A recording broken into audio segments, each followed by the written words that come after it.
Okay, this is the fourth question in chapter 7. It's on page 161. Okay, sketch a graph of potential energy against displacement for SHM. So you see it's potential energy against displacement, right? So it's a U-shaped graph. This one. I already sketched first because my drawing cacat, so easier to sketch first. Okay. So you draw the y-axis and the x-axis.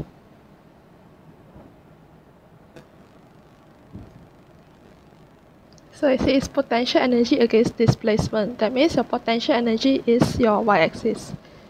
Okay? Which is u. It's in joule. And then your displacement which is y in centimeter or meter. Okay, so here is 0, okay, of course. And then here is your maximum displacement. Yeah, this is your maximum displacement. So here is A, here is negative A. Okay? And then here.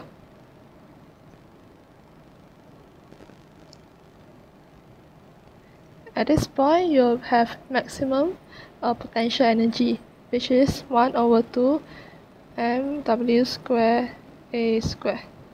Okay? And you see in this graph, right? When the displacement is 0, right, your potential energy is 0. That makes sense, right? Because if you see this is your, let's say, pendulum, right? So let's say here is your A, right? When you are at A, right, you are at the highest point, right? You have the greatest height, right? So that means you have the greatest potential energy. Compared to here, right, you have your height is 0, right? So your potential energy is 0. So that's why the graph is a U-shaped graph. Okay? Okay, so this is 4b. Okay, that's a graph. So figure 1 shows a 0.2 kg object performs SHM with displacement x from the equilibrium point.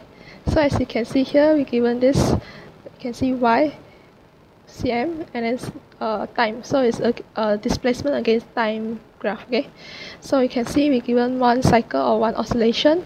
Okay, so here, the first one, determine the amplitude.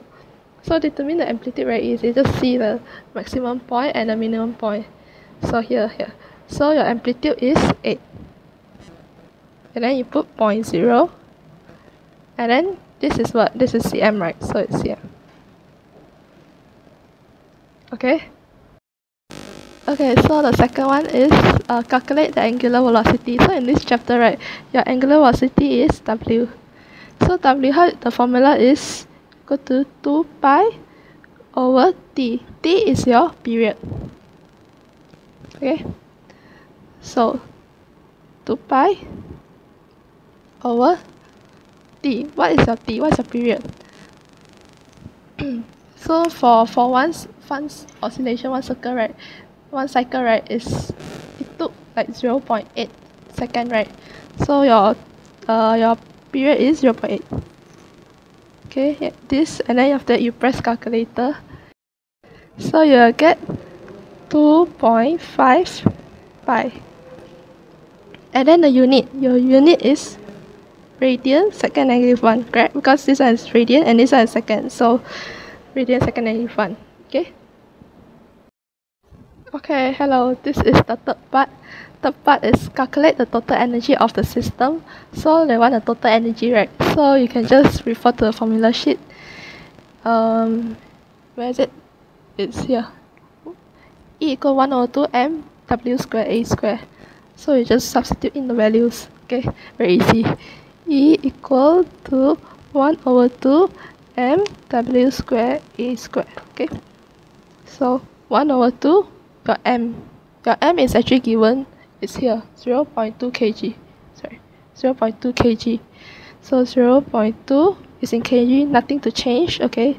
And then your w just now you calculated is 2.5 pi. You want to type in the pi also, can you get 7.8540? But for me, I think it's easier if you just keep the pi.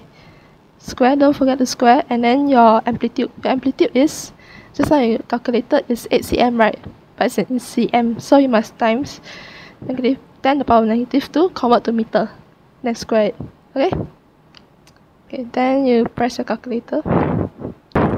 You'll get 0.0394. Okay, it's the same as the answer given here, 0.04. It's just that they use 2 decimal places. Okay. Oh. Thank you guys.